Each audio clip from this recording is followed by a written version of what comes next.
കുഴപ്പമില്ല, അവർ കഷ്ടത്തിലാണ്, പടം റീച്ച് ചെയ്യണ്ടേ, കുഴപ്പമില്ല കൊടുത്തേക്കുന്നത്. അപ്പൊ ഞാൻ പറഞ്ഞിട്ടുണ്ട് അച്ഛന്റെ പേയ്മെന്റ് വേണമെങ്കിൽ ഒഴിവാക്കിക്കോളൂ, എനിക്ക് കുഴപ്പമില്ല, സ്റ്റുഡിയോയുടെ പേയ്മെന്റ് കൊടുത്താലേ ഞാനത് ഔട്ട് കൊടുക്കൂ. ഞാൻ പറഞ്ഞിട്ടുണ്ട്, അച്ഛൻ ഉടക്കിയിട്ടുണ്ട്. അപ്പൊ ആ സ്റ്റുഡിയോ ഞാൻ കൊടുക്കാം, ഞാൻ കൊടുത്താൽ പറയാം, ഞാൻ കൊടുക്കാം, നീ ആർക്ക് കൊടുക്കാം, അങ്ങനെ പറഞ്ഞിട്ടുണ്ട്.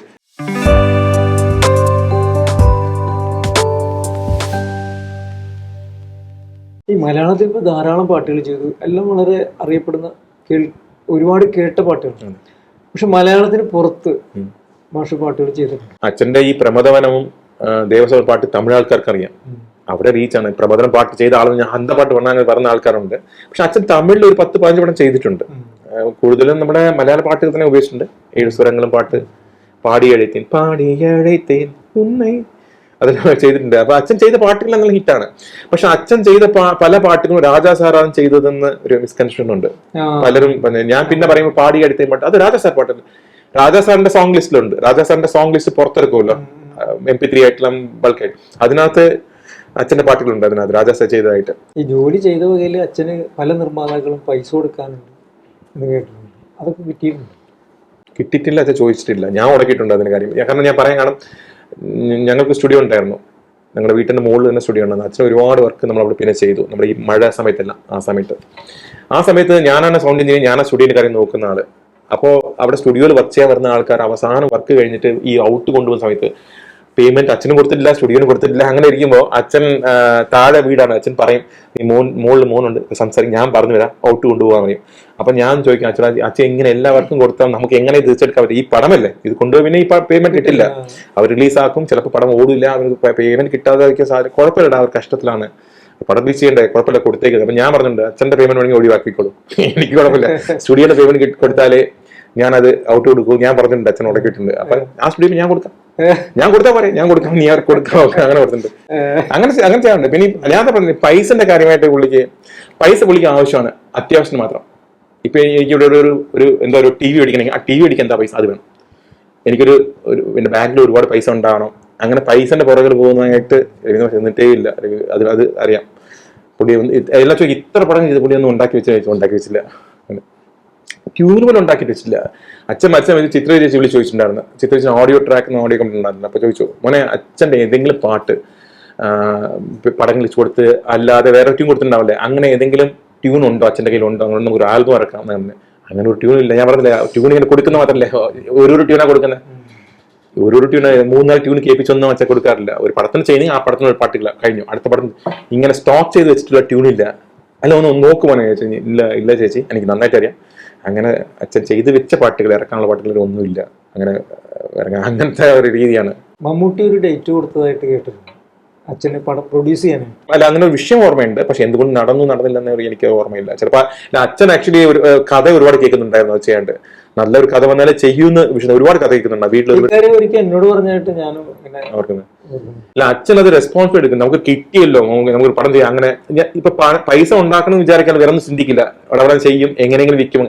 അച്ഛൻ അങ്ങനെ ചിന്തിക്കുന്ന ആളല്ല. വർക്കായാലും ഏതായാലും ചിന്തിക്കുന്ന ആളല്ല. എല്ലാ കാര്യവും അതിൻ്റെതായ ഒരു സാറ്റിസ്ഫാക്ഷൻ ഇല്ലാതെ പുള്ളി ചെയ്യത്തില്ല. അച്ഛന്റെ പാട്ടുകളിൽ ഏറെ ഇഷ്ടം തോന്നിയത് മൂവന്തി താഴ്വ, ആ പാട്ട്. പിന്നെ മനസ്സിൻ ഈ പർട്ടിക്കുലർ പാട്ടുകളില് ഒരു എന്താ പറയാ, ഒരു പെയിൻ ഉണ്ട്.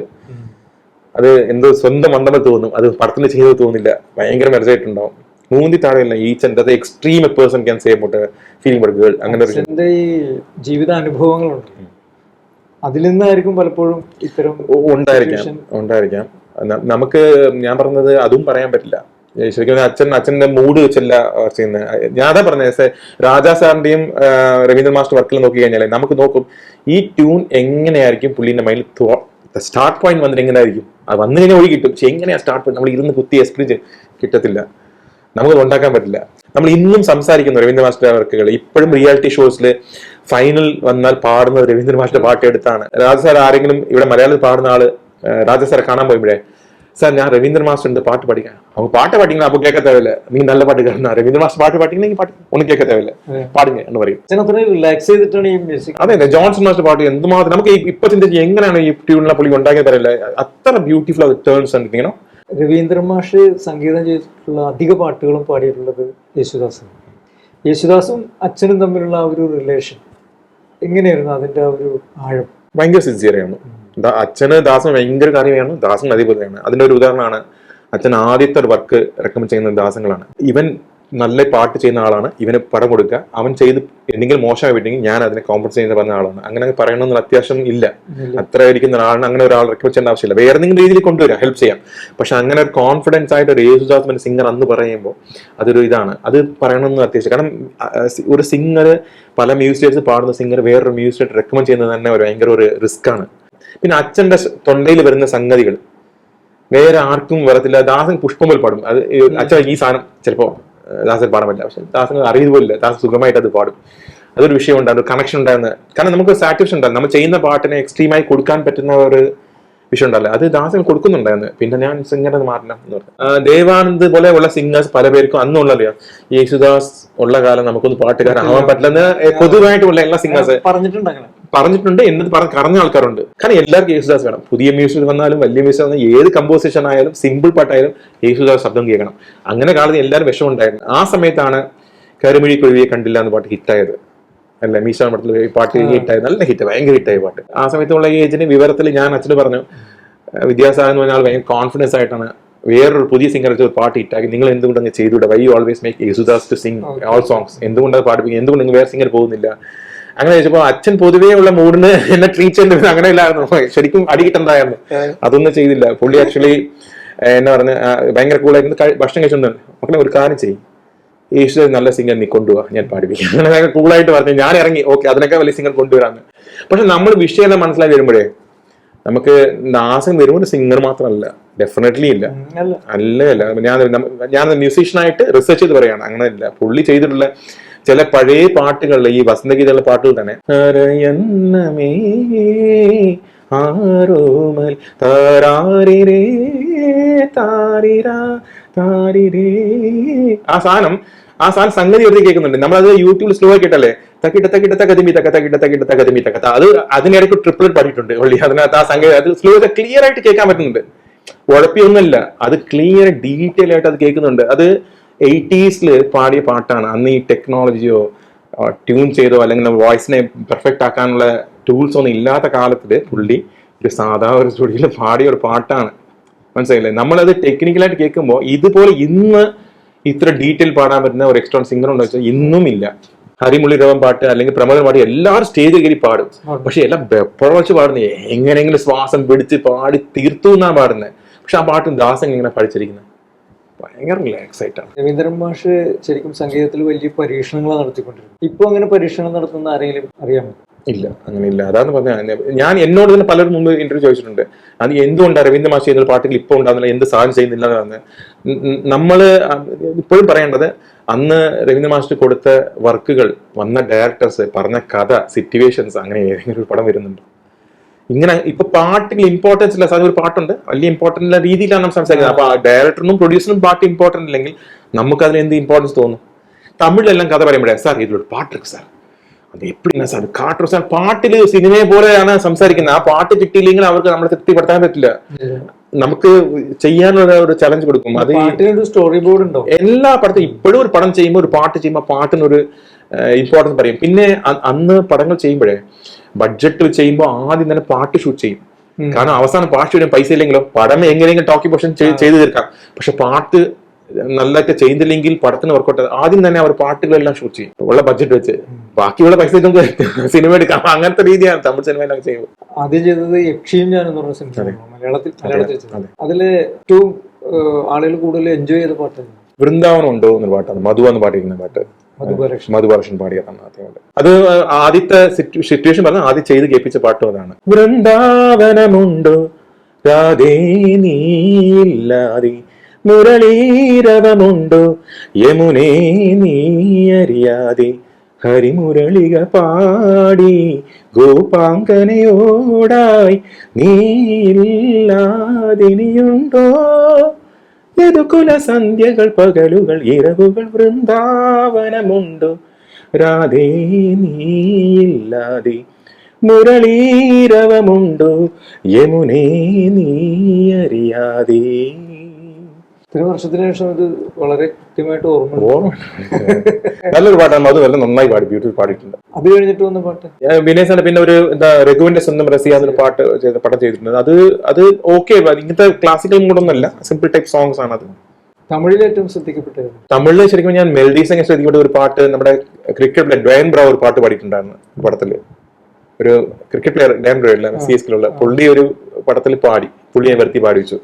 ആ പാട്ട് 70 മില്യൺ വ്യൂസ് പോയിട്ടുണ്ട്. ആക്ച്വലി നല്ല റീച്ചുള്ള പാട്ടാണ്. ആക്ച്വലി ഡൽമേനി കുത്തുപാട്ട്, നമ്മുടെ ഗാന ബാല കുത്തുപാട്ട് പാടുന്ന, ഞാൻ പറഞ്ഞത് നമ്മൾ ഒരുപാട് മെൽഡി ചെയ്ത് ഒരുപാട് ജീവങ്ങളെ പാട്ട് റീച്ച് ആയിട്ടുണ്ടാവില്ല. നമ്മൾ ഈ പാട്ട് ശരിക്കും പറഞ്ഞാൽ എനിക്ക് പറഞ്ഞത് പ്രൊഡ്യൂസർ പറയുന്നത്, സാധനം നമുക്കൊരു വിഷയം, ഞാൻ ആക്ച്വലി ക്രിക്കറ്റോ സ്പോർട്സ് ഒന്നും അങ്ങനെ കാണാറില്ല. എന്റെ അടുത്ത് പറഞ്ഞത് സാധനം നമുക്കൊരു ബെസ്റ്റ് തിങ് നടക്കുന്നത്, നമുക്ക് ഡ്വൈൻ ബ്രോ പാട വരാറില്ല. അപ്പൊ ഞാൻ ഈ ഡ്വൈൻ ബ്രോ ഞങ്ങളെ ഡ്വൈൻ ബ്രോ தெரியாத സദൻ CSK പെരിയ പ്ലെയർ അവർ എന്ന് പറഞ്ഞു. അപ്പൊ പുള്ളി ഒരു ദിവസം ഷൂട്ടിന് കൊടുത്തിട്ടുണ്ട്. ഈ വരുന്ന വിത്തിൻ എ വീക്ക് 10 ഡേയ്സിനകത്ത് ഒരു ഷൂട്ടിന് ഒരു ദിവസം കൊടുത്തിട്ടുണ്ട്. നമ്മൾ സെറ്റ് എല്ലാം ചെയ്യാണ്, പാട്ട് റെഡി ആയിട്ടുള്ള ഷൂട്ടിന് റെഡി ആക്കി പാട്ടിന്. അപ്പൊ നമുക്ക് ഇമ്മീഡിയറ്റ് ആ ഒരു പാട്ട് ഇന്ന് ചെയ്ത് അത് റെഡിയാക്കി കൊറിയോഗ്രാഫിന് കൊടുത്ത് നമ്പർ 1 കൊറിയോഗ്രാഫർ കൊടുത്തിട്ട് നമ്മൾ ആ പാട്ട് റെഡിയാക്കി പുള്ളിനെ പെർഫോം ചെയ്യാൻ ഷൂട്ട് ചെയ്യാൻ പോകണമെന്ന്. ഞാൻ എന്താണ് സിറ്റുവേഷൻ, പടത്തിലെ സിറ്റുവേഷൻ അല്ല, പടത്തിൽ സിറ്റുവേഷൻ ഉണ്ടാക്കണം, നമ്മുടെ പാട്ടിനെ ഇൻവോൾവ് ചെയ്യണം. അപ്പൊ പാട്ട് ഇന്ന് തന്നെ നിങ്ങൾ കമ്പോസ് ചെയ്ത് കേൾപ്പിക്കണമെന്നാണ്. ഞാൻ ശരിക്കും പറഞ്ഞാൽ അന്ന് പറഞ്ഞിട്ട് പോയ ശേഷം ഞാൻ ഒരു ലിറിക് ആയിട്ട് ആ പടത്തിൽ തന്നെ വർക്ക് ചെയ്ത ഒരു അസിസ്റ്റന്റ് ഡയറക്ടറിന്, സാർ എൻ്റെ കുത്തുപാട്ട് ലിറിക്സ് സാർ, അങ്ങനെ ഞാൻ ലിറിക്സ് വെച്ചിട്ട് ഞാൻ പാട്ട് അപ്പോൾ തന്നെ കമ്പോസ് ചെയ്ത് ഉച്ചയ്ക്ക് ശേഷം പാട്ടിനെ കേൾപ്പിച്ച് ഡയറക്ടറെല്ലാം കേൾപ്പിച്ച് ഓക്കെ ചെയ്തിട്ട് അന്ന് ഉച്ചയ്ക്ക് ശേഷം ഓർക്കസ്ട്ര വിളിച്ച് വൈകിട്ട് അടുത്ത ദിവസം ഞാൻ ഗാനാബാല പാടുന്നു. നവീൻ മാധവ് അതിൽ പോർഷൻ പാടിയിട്ടുണ്ട്, എൻ്റെ അനിയൻ. അങ്ങനെ ആ പാട്ട് കംപ്ലീറ്റും ലെസ് ദാൻ 2 ഡേയ്സ് 1.5 ഡേയ്സിൽ പാട്ട് ഞാൻ മിക്സ് ചെയ്ത് കൊടുത്തു, ഷൂട്ടിന് കൊടുത്തു, അവർ കൊറിയോഗ്രാഫിന് കൊടുത്തു. പക്ഷെ ആ പാട്ട് നല്ല റീച്ചായി, ഭയങ്കര വ്യൂസ് ആയി. അല്ല, ഇതുപോലത്തെ ഒരു പാട്ടല്ല, അനിയൻ പാടി ഭയങ്കര ഹിറ്റായ ഒരു പാട്ടുണ്ട്, നങ്ക് മറിയൂതാരി. അതൊരു ഹരിജാർജ പാട്ട്, നങ്ക് മറിയൂതാരി. അത് ധനുഷ് പാടിയിട്ടുണ്ട്, മരണഗാന ചെയ്യുന്ന ഒരാൾ പാടിയിട്ടുണ്ട്. പിന്നെ നവീൻ പാടിയത് ടോപ്പ് പോഷൻ, എന്താ ചർണമല പാടിക്കുന്ന നവീനാണ്. കാരണം Naveen famous to sing high pitch. അവൻ ഹൈ പിച്ച് പാടാൻ വേറെ സിംഗേഴ്സ് ഇല്ല. അപ്പൊ അതിന്റെ പോർഷൻ പാടി ആരെയാ, നവീൻ ദാസ പാടും. നവീൻ വിളിച്ച് പാടിച്ച പോർഷൻ. നവീൻ ആക്ച്വലി പാടി ഒരുപാട് ഡാഡി മമ്മി വീട്ടിലെ പിന്നെ പോക്കിരി പൊങ്കൽ, വിജയിന്റെ ഓപ്പണിംഗ് സോങ് ആണ്. പോക്കിരി പടത്തില് ഓപ്പണിംഗ് സോങ് അത് പാടിയിട്ടുണ്ട്. പിന്നെ കോഴി വെടക്കോഴി കൊത്തി ഇങ്ങനെ പാടിട്ടുണ്ട്. കത്താള കണ്ണാള കുത്താതെ, ഇതെല്ലാം ആ സമയത്ത് ഭയങ്കര ഹിറ്റ്. തമിഴും അതൊക്കെ കൂടുതൽ തെലുങ്കിലാണ് ശരിക്കും പുള്ളി ആദ്യം പാടുന്നത്. തെലുങ്കിൽ പാടി ഹിറ്റെല്ലാം പാടി, മഹേഷ് ബാബുന്റെ ഓപ്പണിംഗ് സോങ് എല്ലാം പാടി. ഒരുപാട് ഈ ആക്ടേഴ്സിന് ഓപ്പണിംഗ് സോങ് പാടുന്ന പറഞ്ഞാൽ ഒരു ഭയങ്കര കാര്യമാണ്. കാരണം ആർട്ടിസ്റ്റ് നോക്കും, ആക്ടർ നോക്കും, ആരെയാ പാട്ട് പാടാൻ നോക്കും. അപ്പൊ അങ്ങനെ നവീൻ 2-3 വിജയ് സാറിന്റെ പാട്ട് പാടിയിട്ടുണ്ട്, മഹേഷ് ബാബുന്റെ ഓപ്പണിംഗ് സോങ് പാട്ടുണ്ട്, ഒരുപാട് പാട്ടുണ്ടാവും തമിഴ്. അവൻ പാടിയ പല പാട്ടും ഹിറ്റാണ്. പിന്നെ അവൻ കൂടുതൽ മെലഡി അല്ല, കുത്തുപാട്ടാണ് പാടിയിട്ടുള്ളത്. കുത്തുപാട്ട് ഇങ്ങനത്തെ കുത്തു സൈഡ് സോങ് ആണ്. സിനിമ വിട്ടിട്ട് അല്ല, സിനിമ വിട്ടിട്ട് പോയി പറയാൻ പറ്റില്ല. സിനിമ എല്ലാവർക്കും അവന് വെച്ചൊരു ഡൾനെസ് ഉണ്ടാവും. ഇപ്പോഴും അവന് അവിടെ പാട്ടിൽ പോകുന്നു. ഇപ്പൊ 2-3 പാട്ട് പാടി ചെന്ന് അയച്ചു. ഇന്ന് അങ്ങനത്തെ വിഷയമില്ലല്ലോ. ഇപ്പൊ ഞാൻ മുമ്പ് ചെന്നൈയിലെ സമയത്ത് ഒരു വർക്കിനും പിന്നെ തെലുങ്ക് വർക്ക് ഞാൻ ഹൈദരാബാദിൽ പോകണം. അവിടെ എനിക്ക് റൂം എടുത്ത് കൊടുക്കും, ഞാൻ 1 മാസം താമസിക്കും. ഇവിടെ വർക്കാണെങ്കിൽ ഇവിടെ വന്ന് താമസിക്കണം. അങ്ങനെ ഇപ്പൊ അങ്ങനെ ഒരു സെറ്റപ്പ് ഇല്ലല്ലോ. മുമ്പെല്ലാം നമുക്ക് പ്രസൻസ് ഉണ്ടാവണം. ഈ പ്രേമിക്കുള്ള പടം ചെയ്ത ശേഷം ഞാൻ അതിന്റെ രാമോജി ഫിലിം സിറ്റിയിലാണ് അതിന്റെ ഫൈനൽ മിക്സിംഗ് മാസ്റ്ററിംഗ് ഇത് നടക്കുന്നത്, അതിന്റെ സറൗണ്ട് മിക്സിംഗ് നടക്കുന്നത് രാമോജി ഫിലിം സിറ്റിയിലെ ഉള്ള സ്റ്റുഡിയോയിലാണ്. അപ്പൊ ഞാൻ ഇവിടെ ചെന്നൈയിൽ എന്റെ കംപ്ലീറ്റ് ബാക്ക്ഗ്രൗണ്ട് സ്കോർ ചെയ്തിട്ട് അതിനെ ബാക്കപ്പ് ആക്കിയിട്ട് ഞാൻ അതിനെ കൊണ്ടുപോയി അവിടെ പ്ലേസ് ചെയ്ത സമയത്ത് ഏതോ ഒരു റീലിൽ 1-2 ട്രാക്ക് മിസ്സായി പോയി. ബൗൺസ് ചെയ്യുമ്പോൾ മിസ്റ്റേക്ക് എടുത്ത് ഞാൻ വന്നും പോയി. ഞാനിപ്പോ ചെന്നൈയിൽ നിന്ന് ഹൈദരാബാദിലായി പോയി. ആ സമയത്ത് എങ്ങനെ ചെയ്യാൻ ആ ഡയറക്ടർ ആ കാലഘട്ടത്തിൽ ഡയറക്ടർ എന്നെ സജൻ മിസ് അയച്ചു ഇപ്പടി കൊണ്ട് എനിക്ക് പോയിട്ട് കാണിക്കും ഇല്ല ഒന്നും കുഴപ്പമില്ല റിലാക്സ് ചെയ്യും. എന്റെ ഒരു വേറൊരു ഫെലോ മ്യൂസിഷ്യൻ ഉണ്ടായിരുന്നു, ഒരു വേറെ മ്യൂസിക് കമ്പോസറാണ് പുള്ളിക്ക് എന്റെ സ്റ്റുഡിയോ അറിയാം, വന്നിട്ടുണ്ട്, എന്റെ സെറ്റപ്പ് അറിയാം. അപ്പൊ ഞാൻ പറഞ്ഞ ജി ഒരു മുരളിയാണ് പുള്ളി പേര്, മുരളി ജി ഒരു ഹെൽപ്പ് பண்ணுங்க ജസ്റ്റ് നിങ്ങൾ എന്റെ വീട്ടിൽ പോയിട്ട് സ്റ്റുഡിയോന്റെ ചാവി എടുത്തിട്ട് സ്റ്റുഡിയോയിൽ പോയിട്ട് എന്റെ കമ്പ്യൂട്ടർ ഓപ്പൺ ചെയ്ത് ഈ പർട്ടിക്കുലർ ഫയലിന്റെ ഫോൾഡറിൽ സംബന്ധം ആ സാധനം ആ പർട്ടിക്കുലർ ഫയൽ എനിക്ക് മെയിൽ ചെയ്യാൻ പറഞ്ഞു. അപ്പൊ എന്റെ ഡയറക്ടർ ചോദിച്ചു എന്നാ മെയിലെല്ലാം பண்ணா ഫയൽ കൊണ്ടുവരുമാ, എനിക്ക് കൊണ്ടുവരുമ്പോ ഹാർഡ്സ് വേണമാ, ക്വാളിറ്റി വരുമാ, എല്ലാം വരും മേഡം. ഞാൻ അവിടെ നിന്ന് മിസ്സായ ഫയലിലെല്ലാം പുള്ളി എനിക്ക് അപ്പൊ തന്നെ ഞാൻ അവിടെ ഇരിക്കെ തന്നെ വന്നു പറഞ്ഞു സാർ ഓഫീസിന്റെ മെയിൽ വന്നിട്ടുണ്ട്, സ്റ്റുഡിയോനകത്തല്ല അവന്റെ ഓഫീസ്, അവിടെ പോയി ഹാർഡ് ഡിസ്ക് കൊണ്ടുപോയി അത് കോപ്പി ചെയ്ത് ലോഡ് ചെയ്തിട്ടുണ്ട്. അപ്പൊ അന്നെല്ലാം ഇത് നോക്കുമ്പോ വലിയ എന്നാ സജൻ ടപ്പ് ടപ്പ് ടപ്പ് മുടിച്ചിട്ട് ഇങ്ങനെ പറഞ്ഞ ടെക്നിക്ക് ഒന്നും വലിയ വിഷയം അല്ലായിരുന്നു. അന്നൊന്നും ഒരു സിംഗർ വേറൊരു സ്ഥലത്തൊന്നും പാടാൻ പറ്റില്ല. ദാസങ്ങൾ പാടാൻ ദാസങ്ങൾ കാത്തിരിക്കും വരായിട്ട്. അപ്പൊ ദാസ് പറയും ഇവിടെ സെറ്റപ്പ് ഉണ്ട്, നിങ്ങൾ അയച്ചു കൊടുത്ത് പാടാൻ പറ്റും. പിന്നെ ഓൺലൈനിൽ പാടാൻ സെറ്റപ്പ് ഉണ്ട്. അന്നൊന്നും സക്സസ് ആയിട്ടില്ല, അന്ന് 100% ഇപ്പൊ എല്ലാം ചെയ്യാൻ പറ്റും. ഇന്ന് ഇവിടെ ഇരുന്ന് ചെയ്യുന്നവർക്ക് നമ്മൾ ഹൈദരാബാദിൽ പോയി വോയിസ് എടുക്കാം. അങ്ങനെ ഇപ്പൊ നവീൻ 2-3 പാട്ട്, ഞാൻ തന്നെ 2 പാട്ട് പാടാൻ കൊടുത്തു. അവൻ പാടി, അവൻ പാടി അയച്ചു, അവിടുത്തെ സ്റ്റുഡിയോ ഇട്ടിട്ട് പാടി അയക്കും. അങ്ങനെ 2-3 പാട്ട് പാടി. ചേട്ടന് ഒരു ടീമായിട്ട് നോക്കണം. അങ്ങനെ പറയാൻ പറ്റില്ല. എന്റെ കൂടുതൽ പാട്ട് നവീൻ പാടിയിട്ടില്ല. നവീൻ എല്ലാ പാട്ടിലും ഒരു പാട്ട് പാടിയിട്ടുണ്ട്. പക്ഷെ എനിക്ക് കൂടുതൽ പാട്ടിൽ നരേഷ് പാടിയിട്ടുണ്ട്. നരേഷ് 4 പാട്ട് പാടിയിട്ടുണ്ട്. എനിക്ക് മെലഡി ചെയ്യുമ്പോൾ കൂടുതൽ നമുക്ക് പോകുന്നത് അങ്ങനെയാണ്, അങ്ങനെ വരും. നവീൻ മെലഡി അല്ല, എനിക്ക് പാടിയ പറ്റുന്ന മെലഡി സോങ്സ് ആണ്. നല്ല മെലഡി പാടാൻ പറ്റുന്ന ആളാണ്. അവൻ സിംഗർ ആയി തന്നെ ഹരിയാനന്ദൻ സാറിന്റെ ഗസലെല്ലാം പാടി കേൾപ്പിച്ചാണ്. ഗസൽസ് സിനിമ പാട്ട് പോലില്ല. അച്ഛൻ തന്നെ വീട്ടിൽ ആകുന്ന തന്നെ മോനെ ആ ഗസൽ പാടാം, അപ്പൊ നന്നായി പാടും. അച്ഛൻ കേൾപ്പിക്കാറുണ്ട്, അവന്റെ ഗസൽ കേൾപ്പിക്കാറുണ്ട്. അച്ഛൻ ഏത് രാഗത്തിലാണ് കൂടുതൽ പാട്ട്? അങ്ങനെയൊന്നുമില്ല. അച്ഛൻ പല പാട്ടും മിക്സഡ് ആണ്, ഒരു രാഗത്തിലായി. അതുകൊണ്ടാണ് കളർഫുൾ ആയി കിട്ടുന്നത്. ഇപ്പൊ രാജസ്ഥാൻ പാട്ടിന് ഒരു രാഗത്തിൽ നിന്ന് കഴിഞ്ഞാൽ കളർഫുൾ ആയി കിട്ടില്ല. Variation of this. വെസ്റ്റേൺ മ്യൂസിക്കിൽ ഫ്രീഡം ഉണ്ട്. വെസ്റ്റേൺ മ്യൂസിക്കിൽ യു ക്യാൻ ചേഞ്ച് നോട്ട്സ്. നമ്മൾ കർണാടിക് ചെയ്യുമ്പോൾ അങ്ങനെ ഒരു മുമ്പെല്ലാം ചെയ്യുമ്പോൾ സാർ നിങ്ങൾ ചിന്ന നീക്ക് പെരി നീ പട്ടിക്ക് തപ്പ് അങ്ങനെ പറയും. നമുക്കങ്ങനെ ചെയ്യാൻ പറ്റില്ല. ഒരു നോട്ടിൽ മാറാൻ പറ്റില്ല. ഇപ്പൊ എന്ത് പറഞ്ഞാൽ ആ നോട്ട് മാറിയാൽ എന്ത് രാഗമാണ്, ആ രാഗം അവിടെ മാറി. ഈ വരി ആദ്യത്തെ വരി ഈ രാഗമാണ്, അപ്പുറത്തെ ആ നോട്ട് പറഞ്ഞാൽ ആ രാഗം. അങ്ങനെ കളർഫുൾ. അച്ഛനും ചോദിക്കും ദാസോട്ട് പാടിയിട്ട്, ദാസേട്ടാ ഇത് ഏത് രാഗമാണ്? ദാസന്റെ അടാ ഇത് അങ്ങനെ. കാരണം ഒരു പെട്ടെന്ന് പറയാൻ പറ്റില്ല. അതിനകത്ത് ഏതെങ്കിലും നോട്ട് കയറിയിട്ടുണ്ടാവും. ആ നോട്ട് കയറി നമ്മൾ ആ രാഗം തെറ്റി പോയില്ല, ആ രാഗം എല്ലാം വരില്ല. അപ്പൊ ആ നോട്ട് കയറി കഴിഞ്ഞാൽ ഇതേ ഭാവത്തിൽ ആ നോട്ട് മാറിയാൽ എന്തായിരിക്കും രാഗം, ആ രാഗം അവിടെ മാറും. അതൊരു എപ്പോഴും ഒരു ഞാൻ എപ്പോഴും എല്ലാവരും പറയും. ഞാൻ ആക്ച്വലി വോയിസ് കൾച്ചറിങ് ആയിട്ട് പഠിപ്പിക്കുന്നുണ്ട്. വോയിസ് കൾച്ചറിങ് എന്ന് പറയുന്നത് നമ്മളൊരു നല്ല പാട്ടുകാരനെ ഒരു പ്രൊഫഷണൽ സിംഗർ ആക്കാനുള്ള ഒരു പ്രോസസ്സാണ്. അവർക്ക് എന്താണ് അതിന്റെ. അപ്പൊ ഞാൻ അവരോട് പറയുന്നത് അതാണ്. പല പേരും നന്നായി പാടുന്ന സിംഗേഴ്സ് ആണ്. ഞാൻ മോസ്റ്റ്ലി എന്റെ പാട്ടുകൾ പാടിയിട്ട് എല്ലാവരും റിപ്പീറ്റഡ് സിംഗേഴ്സ്, നോൺ സിംഗേഴ്സ്. ഞാൻ പുതിയ സിംഗേഴ്സ് കൂടുതൽ വിളിച്ചിട്ടില്ല. കാരണം അവർക്ക് പറ്റില്ല എന്നോ ഞാൻ അവർ താഴെ നോക്കുന്നതല്ല. നമ്മുടെ വർക്കിനെ നന്നാക്കാനായിരിക്കും നമ്മുടെ ടോട്ടൽ പ്രോസസ്സ്. എന്റെ വർക്കിനെ നന്നാക്കി കൊടുക്കാൻ ആരെങ്കിലും ഉണ്ടോ എന്ന് നമ്മൾ വിളിക്കും. അപ്പൊ നമ്മൾ പാടുന്ന കാര്യം നമ്മളെ ആവറേജായി പാടുന്ന ഒരാളെ വിളിക്കില്ല. അവർ രക്ഷപ്പെടാൻ നോക്കും, നമ്മളെ രക്ഷപ്പെടാൻ നോക്കില്ല. അങ്ങനെ നോക്കുമ്പോൾ നമ്മൾ വിളിക്കാറില്ല. അങ്ങനെ പുതിയ സിംഗേഴ്സ് വിളിച്ചു കഴിഞ്ഞാലും അവർ നമ്മുടെ എക്സ്പെക്ടേഷൻ പാടാതെ വരുമ്പോഴേ നമ്മൾ റിജക്ട് ചെയ്യും. നിങ്ങൾ പാടിയത് പോരാന്ന് റിജക്ട് ചെയ്യും. ഈ റിജക്ട് ചെയ്യുന്ന എന്ത് വേണ്ടിയാണെന്ന് പാടുന്ന ആൾക്കാർക്ക് അറിയില്ല. ഞാൻ നന്നായിട്ടാ പാടിയ പുള്ളി, പക്ഷെ പുള്ളി എന്നെ റിജക്ട് ചെയ്തു, അങ്ങനെ വിചാരിച്ച് പോകുന്നത്. അപ്പൊ ഈ പല പേർക്കും ഇല്ലാത്തത് എന്താണ്, ഈ ടെക്നിക്കൽ വിഷയങ്ങൾ എന്താണ്, ഈ ഒരു പ്രൊഫഷണൽ സിംഗർ ചെയ്യുന്ന കാര്യങ്ങൾ മനസ്സിലാവാത്തതാണ്. അപ്പൊ അത് മനസ്സിലാക്കണം. ഇവർക്കെല്ലാം എങ്ങനെ മനസ്സിലായി? ഈ വോയിസ് കൾച്ചറിങ് പഠിച്ചിട്ടാണോ ദാസനും ചിത്രശി ആഴ്ച? അല്ല, അവർക്ക് കിട്ടിയ എക്സ്പീരിയൻസ് ആണ്. ഈ എക്സ്പീരിയൻസ് ഇന്ന് ആർക്കും കിട്ടില്ല. കാരണം ഇവരെല്ലാം ഒരു സിംഗർ പാടിയെ കാണാൻ പറ്റുന്ന സിറ്റുവേഷൻ ഉണ്ടായിട്ടുണ്ട്. ഒരു പുതിയ സിംഗർ വന്നാൽ സാർ ഇന്ന് പണി ഒന്ന് കാണാൻ പറ്റും, ഇന്ന് കാണാം, സ്റ്റുഡിയോ കാണാം. ഇന്ന് ഒരുപാട് പ്രൈവറ്റ് ആയിട്ടാണ് റെക്കോർഡിങ് കിടക്കുന്നത്. ഒരു സൗണ്ട് എഞ്ചിനും മ്യൂസിക് ആയിട്ട് അല്ലാതെ ഉണ്ടെങ്കിൽ ചോദിക്കും, സിംഗർ അത് ആരാ നിൽക്കുന്നത് അവിടെ ചോദിക്കും, ഒന്ന് പുറത്തേക്കാൻ പറ്റും. അങ്ങനത്തെ പ്രൈവറ്റ് ജോളി ആയിട്ട് ഫ്രണ്ട്ലി ആയിട്ട് ഡിസ്കംഫർട്ട് തോന്നും തേർഡ് പേഴ്സൺ നിൽക്കുമ്പോൾ. ഇന്ന് ആസ്പിരന്റ് സിംഗേഴ്സിന് ഒരു സിംഗർ പാടി കേൾക്കാൻ പറ്റില്ല. അതൊരു എക്സ്പീരിയൻസ് അല്ലേ? അതൊരു എക്സ്പീരിയൻസ് ആണ്. ഇപ്പൊ ടിപ്പു എന്ന് സിംഗർ അല്ലേ, തമിഴിലെ ടിപ്പു വന്ന് ആക്ച്വലി ആ സമയത്ത് സിംഗർ ആവുന്ന മുമ്പ് എന്റെ സ്റ്റുഡിയോയിൽ തന്നെയായിരുന്നു. അവന് സിംഗർ ആണെന്ന് ഭയങ്കര ക്രേസ് ആണ്. പക്ഷെ അവൻ എന്റെ സ്റ്റുഡിയോയിൽ അസിസ്റ്റന്റ് പോലെയാണ്. രാവിലെ സ്റ്റുഡിയോ തുറന്നാൽ രാത്രി അടയ്ക്കുന്നവരെ വെളിയിൽ പോടാൻ സ്റ്റുഡിയോ 3 പറഞ്ഞെങ്കിൽ പുള്ളി ഉണ്ടാവും. അപ്പൊ പുള്ളിക്ക് ആ ദിവസം നടക്കുന്ന റെക്കോർഡിംഗ് പ്രോസസ് കംപ്ലീറ്റ് കാണാൻ പറ്റും. അത് അവന് സിംഗർ ആവുന്ന സമയത്ത് ഭയങ്കര ഹെൽപ്പ് ആയിട്ടുണ്ട്. അതേപോലെ ട്രാക്ക് സിംഗർ സിസ്റ്റം ഉണ്ടാകുന്ന ട്രാക്ക് സിംഗേഴ്സ്, ഒരു പാട്ട് സിംഗർ പാടുമ്പോൾ ഒരു ട്രാക്ക് റഫായിട്ട് നമ്മൾ ഡമ്മയിൽ പാടി വെക്കും. അങ്ങനെ സിംഗേഴ്സ് ഉണ്ടായിരുന്നു. രവീന്ദ്ര മാഷ് 2-3 പാടുന്നത്, പ്രഭാകർ എന്ന സിംഗർ ഉണ്ടായിരുന്നു, 2-3 പേര് പാടാൻ ആൾക്കാരുണ്ടായിരുന്നു. ഈ ട്രാക്ക് സിംഗേഴ്സിന്റെ ഗുണം എന്ന് പറയുന്നത് അവർ പാടുന്നത് ഏതോ ഒരു ആൽബം സോങ്സോ ഡിവോഴ്സ് പാട്ടില്ല. ഇതുപോലെ വലിയ കമ്പോസിഷൻ യേശുദാസും ചിത്ര ചേച്ചിയും പാടാൻ പോകുന്ന പാട്ടുകളാണ് ട്രാക്ക് പാടിക്കൊണ്ടിരിക്കുന്നത്. വെറുതെ ഒന്നും പാടിത്തീർക്കാൻ പറ്റില്ല. അതിന്റെ പെർഫെക്ഷനിൽ പാടാൻ പറ്റുന്ന സിംഗർ ആയിരിക്കണം. പക്ഷെ അവർക്ക് ഓക്കെ ആവാൻ പോകുന്നില്ല ആ പാട്ട്. അപ്പൊ അവർ സ്റ്റുഡിയോയിൽ പാടാൻ വരുമ്പോൾ അവർ ടെൻഷനില്ല, ഈ പാട്ട് ഓക്കെ ആവും, ദൈവം കിട്ടുമോ, അങ്ങനെ കിട്ടില്ല, ഇത് ജസ്റ്റ് ട്രാക്ക് പാടുന്നത്. അപ്പൊ ആ കിട്ടുന്ന പ്രോസസ്സ് പ്രാക്ടീസ് അല്ലേ. അങ്ങനെ ഒരു വലിയ സ്റ്റുഡിയോയിൽ ഒരു വലിയ കമ്പോസിന്റെ പാട്ട് അവരുടെ ഒരു സാന്നിധ്യമോ അല്ല അവരുടെ ഒരു വിഷയത്തിന് പെർഫെക്ഷനിൽ പാടാൻ പറ്റി നമുക്ക് പാടി കിട്ടുന്ന ആ എക്സ്പീരിയൻസ് അല്ല, എക്സ്പീരിയൻസ് അല്ലേ. ആ അങ്ങനെ പാടുന്ന ഒരു ട്രാക്ക് സിംഗർ 10 പാട്ട് പാടി കഴിഞ്ഞാൽ 11 പാട്ട് വൃത്തിയായി പാടാൻ പറ്റും. കാരണം he got enough practice to sing a song properly. Track ഒരു 10-20 പാട്ട് പാടിയാൽ പിന്നെ he can sing a songs. പല സിംഗേഴ്സും വന്നത് അങ്ങനെയാണ്. പല സിംഗേഴ്സ് ട്രാക്ക് പാടുന്ന അതൊരു എക്സ്പീരിയൻസ് ആണ്. നമുക്കൊരു 4 പാട്ട് ട്രാക്ക് ഒരു പാട്ട് പാടാനുള്ള എക്സ്പീരിയൻസ് കിട്ടും. ഇന്ന് അതില്ല. ഇന്ന് കമ്പോസ് എന്റെ പാട്ട് ഞാൻ തന്നെ പാടി സിംഗറെ വിളിക്കും, ഞാൻ കേൾപ്പിക്കും, പാടിക്കും. ഈ മെയിൽ ആയാലും ഫീമെയിൽ ഞാൻ തന്നെ പഠിക്കും. ചില ഡയറക്ടർ ചോദിക്കും, സാർ പ്രൊഡ്യൂസർ കേട്ടണം, ആ ഫീമെയിൽ ആരെങ്കിലും പാടിപ്പിക്കാൻ പറഞ്ഞാൽ പാടും. അല്ലാതെ നമ്മൾ പറയും സാർ സിംഗർ വരുമ്പോൾ തെരഞ്ഞെടുക്കും സാർ, അങ്ങനെ പറഞ്ഞ് വിടും. നമ്മൾ തന്നെ ട്രാക്ക് പാടും. മനസ്സിലായില്ലേ? അപ്പോൾ അവർക്ക് ഒരു എക്സ്പീരിയൻസേ കിട്ടുന്നില്ല. എന്താണ് അപ്പൊ നമ്മളത് ഇവരിങ്ങനെ ഇത്ര വർഷമായിട്ട് ഇപ്പൊ ഞാൻ എപ്പോഴും പറയും, ചിത്ര ചേച്ചി പാടുന്നതിൽ ഒരു മിസ്റ്റേക്ക് നമുക്ക് കാണാൻ പറ്റില്ല. ചിത്ര ചേച്ചി പാടുന്ന ചേച്ചി അവിടെ അങ്ങനെ താഴെയാണ് മുകളിലാണ് അല്ല, ചേച്ചി പാട്ട് കേൾക്കുമ്പോൾ തന്നെ അവൻ എങ്ങനെയാണ് പാടിച്ച് ശ്രദ്ധിക്കും, ആ മ്യൂസിക് എങ്ങനെയാണ് പാടിച്ച ശ്രദ്ധിക്കും, എവിടെ നിർത്തി, എവിടെ കട്ട് കൊടുത്തു, എവിടെ കണക്ട് ചെയ്ത് പാടി, എല്ലാം ശ്രദ്ധിക്കും അവർ പാടുന്നത്. അപ്പൊ അത് മോനെ ഓക്കെയാണ്, റെക്കോർഡിംഗ് മൈക്ക് മുമ്പ് എല്ലാം പെർഫെക്റ്റ് ആയിട്ടാണ് നിൽക്കുന്നത്. നമ്മൾ പിന്നെ നോക്കുന്ന ഇംപ്രവൈസേഷനും ചേച്ചി അത് നന്നായി പാടും, നമുക്ക് കാഴ്ചയായിട്ട് കാണുന്നില്ല. പക്ഷെ പുതിയ സിംഗേഴ്സ് അങ്ങനെയല്ല, നമ്മൾ ഒരുപാട് ഗുസ്തി പിടിച്ചുകൊണ്ടിരിക്കും.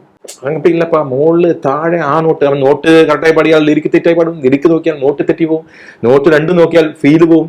നമുക്ക് ഒരുപാട് കാര്യങ്ങൾ അവരെ റെഡിയാക്കാൻ പറ്റില്ല, നമ്മുടെ പാട്ട് മോശവും, അപ്പൊ നമ്മൾ അവരെ പാടി ശ്രമിക്കില്ല. അപ്പൊ ഈ എക്സ്പീരിയൻസ് കിട്ടാനുള്ള ഇതേ മിസ്റ്റേക്സ് ചിത്ര ചേച്ചി തുടർന്ന് ചെയ്തിട്ടുണ്ടാവും.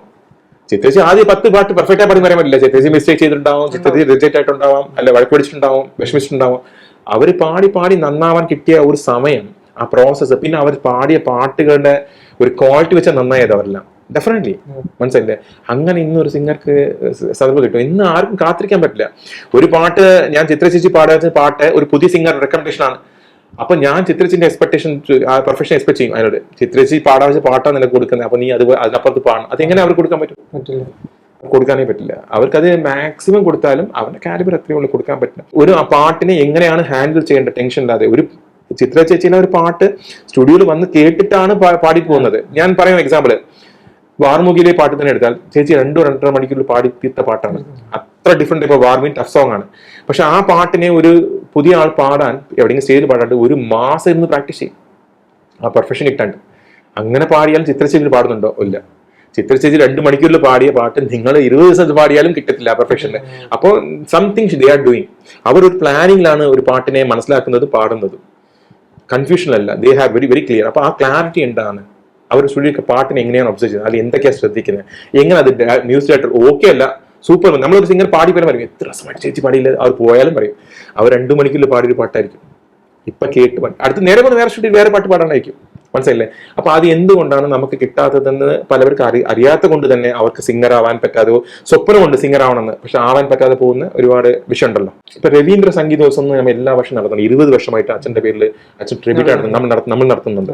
അപ്പൊ ഇതിനകത്ത് നമ്മൾ ഒരു മുമ്പെല്ലാം ആർക്കും കയറി പാടാൻ പോലെയാണ്, ആരും കയറി പാടാം. രവീന്ദ്ര മാസ്റ്റർ ട്യൂണെല്ലാം മാറ്റിയിട്ട് പാടുന്ന ആൾക്കാരുണ്ട്. ഞാൻ ആദ്യമായിട്ട് രവീന്ദ്ര സംഗീതോത്സവം ഇന്ന് കേൾക്കാൻ വന്നപ്പോൾ എനിക്ക് തോന്നിയ വിഷയം എന്തറിയോ, ഇങ്ങനെ രവീന്ദ്ര മാഷ് പാട്ട് കണ്ട് രവീന്ദ്ര മാഷ് പെർഫെക്ഷൻ എക്സ്പെക്ട് ചെയ്യുന്നത് ഭയങ്കരമാണ്, അയാളുടെ പാട്ട് ഇങ്ങനൊന്നും പാടാൻ പാടില്ല എനിക്ക് തോന്നിയപ്പോൾ ഞാൻ അതിലെ ചെയ്ത രതീഷ് സുഭാഷ് എന്ന ആളാണ് നടത്തിക്കൊണ്ട് പോകുന്നത് ഇത്ര വർഷമായിട്ട്.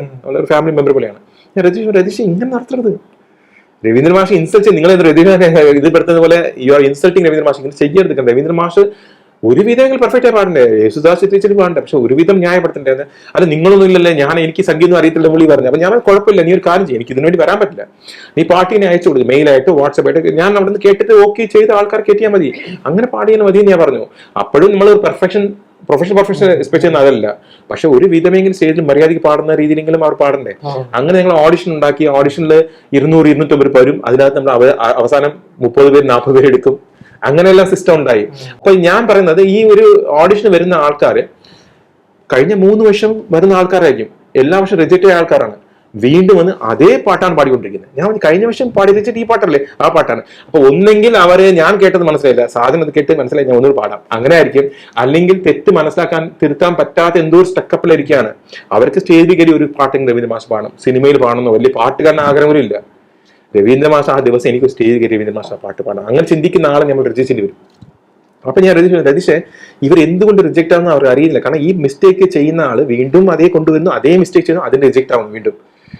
അവർ കറക്റ്റ് ആക്കാതെ എനിക്ക് അവർ ശരിയാക്കാൻ പറ്റില്ല. അപ്പൊ എന്റെ വെച്ച് സാധനം എന്തുകൊണ്ട് ഒരു എല്ലാവരും ഇരുത്തിയിട്ട് നമുക്ക് അങ്ങനെ പറ്റില്ല. കാരണം ഒരാളുടെ പ്രശ്നമായിരിക്കില്ല മറ്റൊരാളുടെ പ്രശ്നം, ഒരാൾക്ക് വരുന്ന പ്രോബ്ലം ആയിരിക്കില്ല, അത് മറ്റൊരു ബെനിഫിറ്റ് ആവുന്നില്ല. അപ്പൊ നമുക്കിത് ഒരാളുടെ പ്രശ്നം ഇൻഡിവിജ്വൽ ആയിട്ട് നോക്കേണ്ടതാണ്. നിങ്ങളുടെ പാട്ടിൽ ഇങ്ങനെയാണ്. ഇപ്പൊ ഞാൻ വോയിസ് കൾച്ചറിങ് ക്ലാസ് നടത്തുന്നത് എങ്ങനെയാണെന്ന് പറഞ്ഞാൽ വെറുതെ ഒരു സിനിമ പാട്ടിനെ പഠിപ്പിക്കുകയല്ല. ഇപ്പൊ റിയാലിറ്റി ഷോയിലെല്ലാം ഒരു പാട്ടിനെ പാടാൻ ഗ്രൂമിങ് ചെയ്യുന്നുണ്ട്, ആ പാട്ട് എങ്ങനെ പാടാൻ വേണ്ടിയാണ്. പിന്നെ അടുത്ത പാട്ട് ഗ്രൂമിങ് ആവശ്യമില്ലാതെ പാടാൻ പറ്റില്ല, അവർക്ക് കൊടുക്കാതെ പാടാൻ പറ്റില്ല. ആ സോങ് എങ്ങനെയാണ് പാടുന്നത്, നമ്മൾ അതല്ല, നമ്മുടെ റൂട്ട് ബേസ് മാറ്റാണ്. How should you handle song, even you get a new song, അത് എങ്ങനെയാണ് നിങ്ങൾ പാടേണ്ടത്, ആ പാട്ടിൽ എന്താ ശ്രദ്ധിക്കേണ്ടത്, എന്ത് ശ്രദ്ധിച്ചാൽ ഇത് കിട്ടും. ഒരുപാട് ഭക്തിഗാനങ്ങൾ ചെയ്തിട്ടുണ്ട്. ഏറ്റവും ഒടുവിലായി ചെയ്തത് പാവക്കുളത്തപ്പനെ കുറിച്ച്, ശിവം ശിവകരം ശാന്തം. ഈ ആൽബത്തിൽ അച്ഛൻ പാടിയിട്ടുണ്ട്. ഒരു പാട്ട് പാടിയിട്ടുണ്ട്. അതെ. അതിന്റെ പ്രത്യേകത എന്തായിരുന്നു ആ മ്യൂസിക് ആൽബത്തിന്? ഇല്ല, അച്ഛൻ ശരിക്കും ഞാൻ അച്ഛന് അമ്പലത്തിന്റെ പാവക്കുളം ക്ഷേത്രത്തിന്റെ തൊട്ടടുത്താണ് താമസിക്കുന്നത്. അച്ഛൻ എല്ലാ ദിവസവും അമ്പലത്തിൽ പോകും. അപ്പൊ അന്ന് അമ്പലം വലുതായിട്ട് ഡെവലപ്പ് ആയിട്ടില്ല, ചെറിയ അമ്പലമായിരുന്നു. അപ്പൊ അച്ഛൻ ഈ ചുറ്റി വരുമ്പോഴേ ആ നടപ്പ് അതൊന്നും പ്രോപ്പർ ഇല്ലാത്തതുകൊണ്ട് അച്ഛൻ ഞാൻ ഒരു ആൽബം ചെയ്ത് അതിന് വരുന്ന ഫണ്ട് വെച്ച് അവിടെ നടപടാതെ എനിക്ക് വേണ്ട, പക്ഷെ അത് കിട്ടുന്ന ഫണ്ട് എന്തായാലും അത് വെച്ച് ഈ അമ്പലങ്ങൾ ചെയ്യാനുള്ള ഡെവലപ്പ് ചെയ്യാൻ വേണ്ടി ചെയ്ത ഒരു ആൽബമാണ് അത്. ആക്ച്വലി കൊച്ചിയിലൊരു സ്കൂൾ നടത്തുന്നതായി കേട്ടു, വോയിസ് കൾച്ചർ. വോയിസ് കൾച്ചർ എന്ന് പറഞ്ഞാൽ നമ്മൾ നല്ല പാടാൻ പറ്റുന്ന ആൾക്കാർക്ക് ഒരു പ്രൊഫഷണൽ സിംഗർ ആവാനുള്ളൊരു ട്രാവൽ ഉണ്ടാവില്ല. അത് എന്താണെന്ന് മനസ്സിലാവില്ല, എന്താണെന്ന് അറിയില്ല. നമ്മൾ നന്നായി പാടുന്നുണ്ടായിരിക്കും, ചിത്ര ചേച്ചിന്റെ പാട്ട് നമ്മൾ പാടുന്നുണ്ടായിരിക്കും, പക്ഷെ എന്ത് പാടിയാലും ചിത്ര ചേച്ചിയുടെ പെർഫെക്ഷൻ കിട്ടില്ല. അപ്പോൾ എല്ലാ പ്രൊഫഷണൽ സിംഗേഴ്സും എന്തോ ഒരു പ്ലാനിങ്ങിലാണ് ഒരു സ്റ്റുഡിയോയിൽ കയറി പാടാൻ വരുന്നത്. അവർ പാടുന്നത് വരും 2-2.5 മണിക്കൂർ പാടിത്തിരിക്കുന്ന പാട്ടുകളാണ്, എക്സ്ട്രോണറി പാടുന്നത്. അപ്പോൾ വെറുതെ കയറി ഒരു മനസ്സിലാവാത്തൊരു സാധനം പെട്ടെന്ന് പെർഫെക്റ്റ് ആക്കി അത്ര പെർഫെക്റ്റ് പാടാൻ പറ്റില്ല. So they have some procedure, അതിനൊരു പ്ലാനിങ് ഉണ്ടാവും. ആ പ്ലാനിങ് ആണ് നമ്മൾ പഠിപ്പിക്കുന്നത്. വെറും ടെക്നിക്കലായിട്ട് ഒരുപാട് കാര്യം മ്യൂസിക്കിലുണ്ട്, അത് പലർക്കും അറിയില്ല, പാടുന്ന ആൾക്കാർക്ക് അറിയില്ല. അപ്പോൾ ആ വിഷയങ്ങൾ മനസ്സിലാക്കി പാടുമ്പോൾ നമുക്കും ആ പെർഫെക്ഷനിൽ പാടി വരാൻ പറ്റും.